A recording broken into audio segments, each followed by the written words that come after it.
Ikhwan dan akhwat sekalian,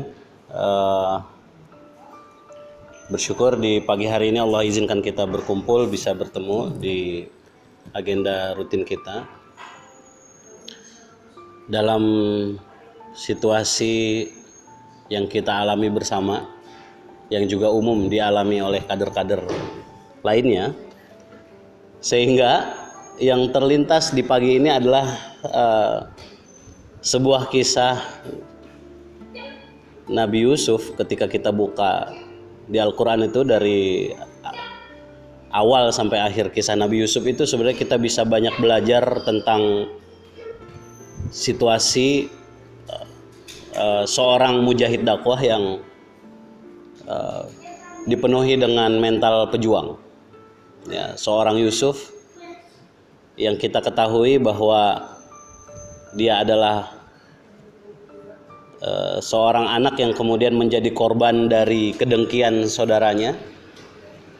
Dia anak ke-11 dari istri keempat Nabi Yakub, yang kemudian saudara-saudaranya yang awalnya begitu penuh dengan kekuatan, keutamaan, namun tiba-tiba menjadi cemburu pada Yusuf dan adiknya Bunyamin. Mereka adalah dua bersaudara dari satu ibu, yang kita ketahui bahwa sebenarnya mereka sudah bahkan sampai di titik hampir berniat membunuh Nabi Yusuf. Kemudian Allah selamatkan dengan menggerakkan salah satu di hati saudaranya, cukup membuang Nabi Yusuf saja. Yang kita pelajari adalah kemudian tentang perjalanan Nabi Yusuf yang kemudian setelah dibuang dia terpisah dari keluarganya.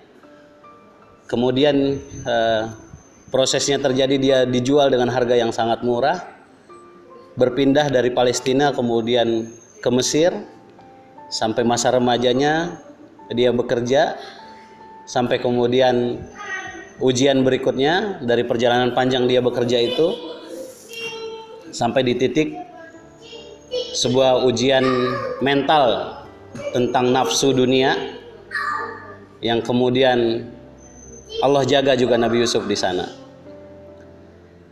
Sebuah ujian yang ingin saya ulas, kemudian nanti masih panjang kisah itu sampai ujian terakhir itu ketika dia sudah sukses, seperti apa dia bersikap kepada saudara-saudaranya yang dulu pernah berbuat buruk padanya. Jadi bukan membalas dendam tentang luka masa lalu, masa kecil dilakukan oleh saudaranya, justru dia berbaik hati dan membantu saudara-saudaranya. Kisah ini mungkin bisa kita tarik hikmah dengan perjalanan dakwah kita saat ini. Sesungguhnya kita bisa belajar bahwa ketika Allah mengatakan di Al-Quran, ketika Allah ciptakan langit dan bumi bergantinya siang dan malam, sesungguhnya itu adalah berupa tanda bagi orang-orang yang ulul albab, yang menyatukan antara pikiran dan hatinya gitu.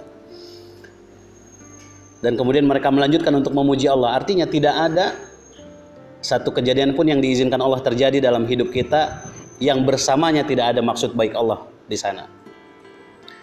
Sehingga ketika Nabi Yusuf diuji pun dengan ujian waktu itu, ketika kita buka riwayatnya, penjelasan antara surat Yusuf ayat 23 dan 24 itu, ketika kemudian Nabi Yusuf berada di sebuah rumah, di tempat ia bekerja, seorang yang sangat berpengaruh di sana, penguasa, ia bekerja di situ, kemudian dia dikurung oleh seorang istri orang yang tempat dia kerja di situ.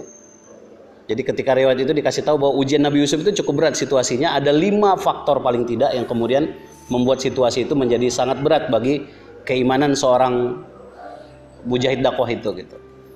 Yang pertama adalah situasinya, kondisi kejadian itu Nabi Yusuf sedang tidak berada di negerinya gitu. Jadi bagi kita kalau kita ingin maksiat di dekat rumah kita mungkin agak hati-hati.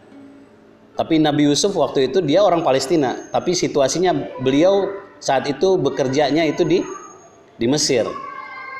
Palestina dan Mesir itu kalau jarak hari ini aja kita tempuh pakai bus itu kurang lebih 13 jam.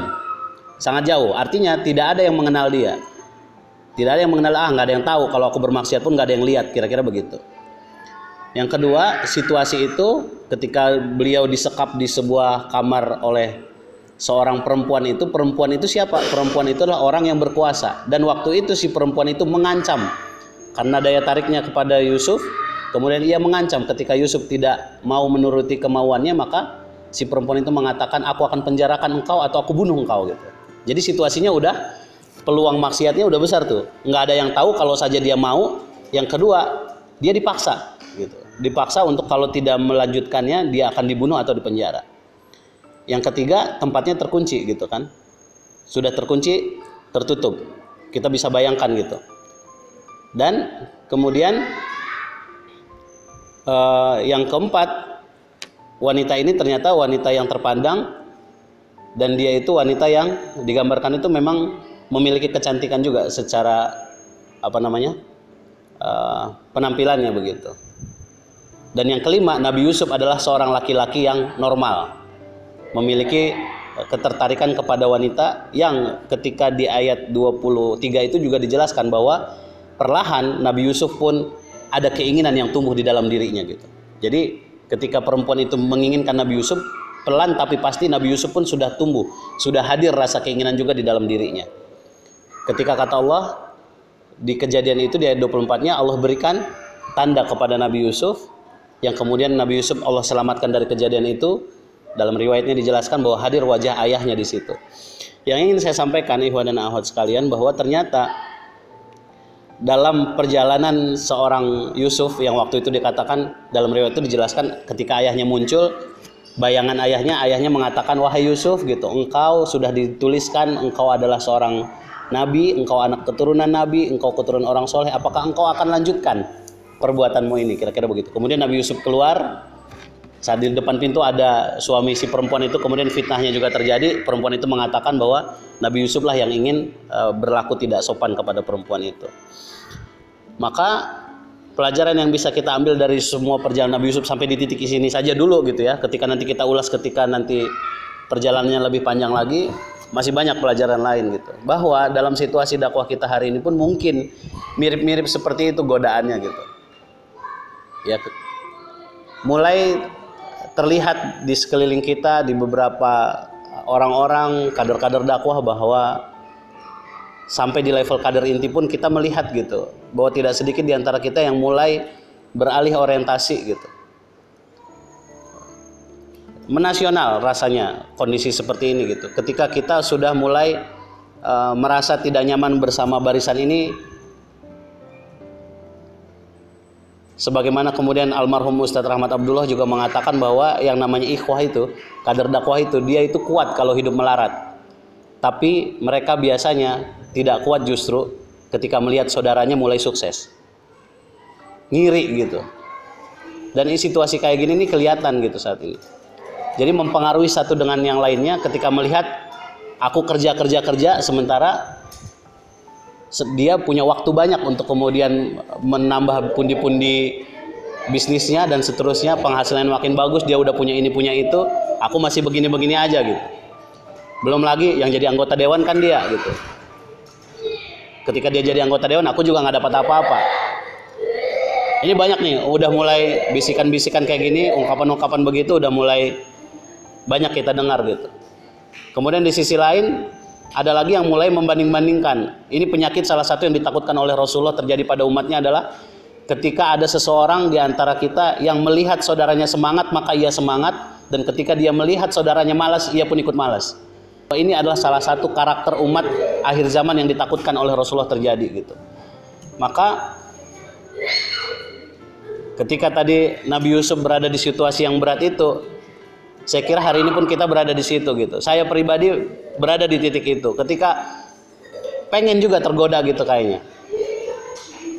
Apa jadi orang biasa aja ya hari ini? Ketika jalan dakwah ini juga kok kayaknya ke depan makin gak jelas nih gitu. Ini mau kemana nih sebenarnya? Yang sana rebutan ini, yang sini rebutan ini, yang ini mau begini dan seterusnya gitu. Apa jadi orang biasa aja kita gitu? Tapi apa ya begitu? Ketika kita mengatakan seperti itu, balik lagi. Berarti kita salah satu yang ditakutkan Rasulullah terjadi pada diri kita. Menjadi orang-orang yang kemudian ketika melihat lingkungannya udah mulai malas, dia juga ikut malas gitu. Maka ikhwan dan akhwat sekalian, mudah-mudahan nih kita saling mengingatkan, saling menguatkan, minimal dari lingkaran kita yang bisa saling kita pengaruhi lah gitu. Yang di luar jangkauan kita mungkin biarkan nanti perlahan bisa sampai ke sana gitu.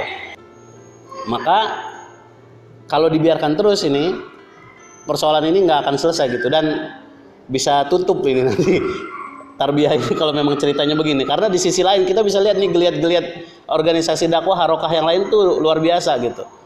Kalau menurut saya, udahlah nggak usah galaukan gerakan mereka, tapi pikirkan kita mau ngapain gitu loh. Daripada kemudian kita ributin mereka, kita nggak ngapa-ngapain, cuman suntuk-suntukin diri kita aja gitu.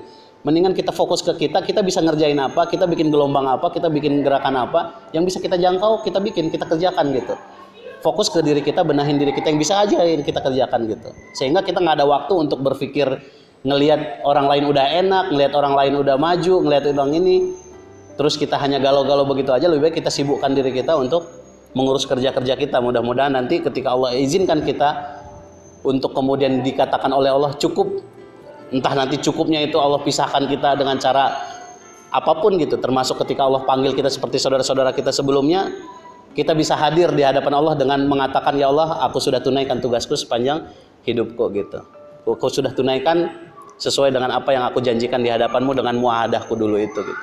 Walau misal, mudah-mudahan itu menjadi penguat bagi kita lah gitu, agar mudah-mudahan Allah izinkan kita sekuat Nabi Yusuf juga, yang bisa ketika Allah kasihkan tanda di depan kita, kita bisa langsung beralih, bisa memfokuskan kembali kiblat hati kita, menunaikan, meneruskan risalah seperti apa yang dibawa oleh Rasulullah ini, insyaallah.